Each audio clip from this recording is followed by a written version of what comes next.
अगर आज एक भिखारी आपसे मदद मांगे तो क्या आप उसे इंसान समझेंगे या सिर्फ बोझ?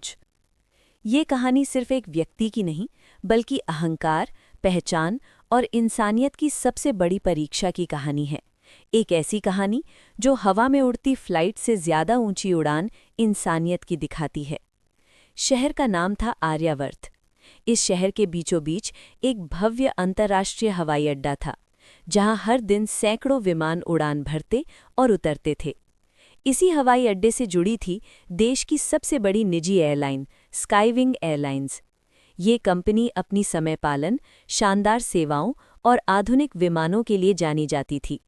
लेकिन बहुत कम लोग जानते थे कि इस विशाल कंपनी का मालिक कौन है। कंपनी का असली मालिक कभी मीडिया के सामने नहीं आया, ना ही उसने अपनी तस्वीर कहीं छपने दी। लोग बस इतना जानते थे कि मालिक बहुत अमीर, बहुत सख्त और बहुत रहस्यमयी है।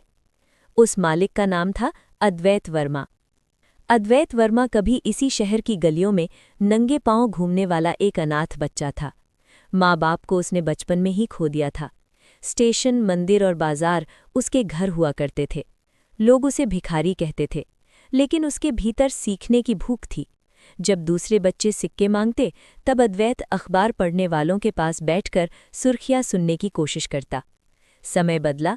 मेहनत, ईमानदारी और दूरदर्शिता से अद्वैत ने पहले एक छोटी ट्रैवल एजेंसी खोली, फिर चार्टर फ्लाइट्स का काम शुरू किया और धीरे धीरे वही एजेंसी स्काईविंग एयरलाइंस बन गई। लेकिन सफलता के बाद भी अद्वैत का दिल नहीं बदला। उसे डर था कि अगर लोग उसे मालिक समझेंगे तो सच नहीं बोलेंगे। इसलिए उसने एक अनोखा फैसला लिया। वो कभी कभी अपनी ही कंपनी में भिखारी बनकर जाएगा। ये उसका तरीका था सच्चाई जानने का।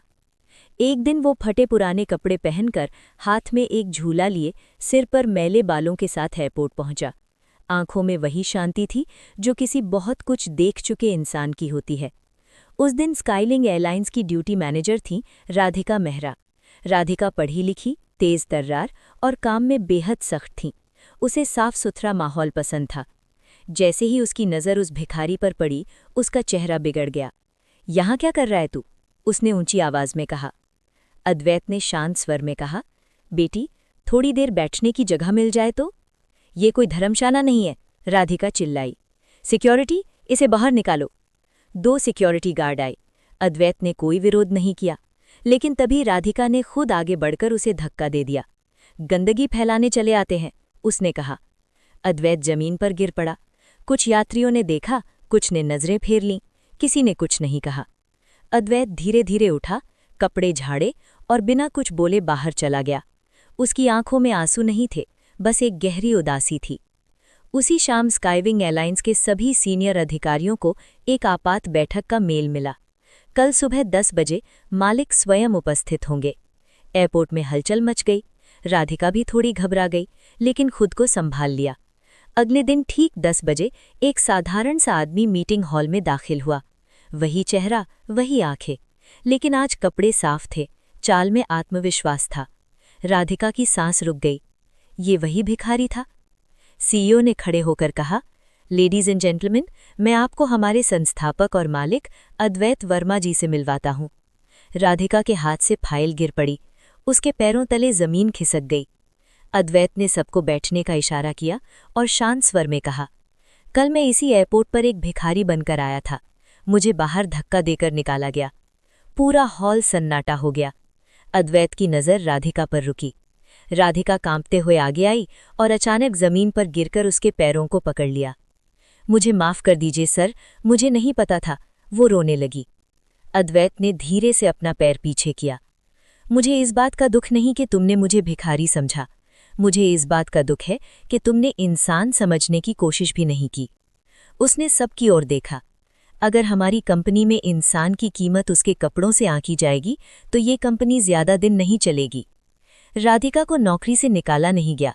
उसे 1 महीने के लिए जमीनी स्तर पर काम करने के लिए भेजा गया, सफाई कर्मियों, पोर्टर्स और सिक्योरिटी के साथ। 1 महीने बाद राधिका बदली हुई इंसान थी। आंखों में घमंड नहीं, संवेदना थी। अद्वैत ने कहा, कभी किसी को छोटा मत समझो, क्योंकि वक्त बताए बिना पहचान बदल देता है।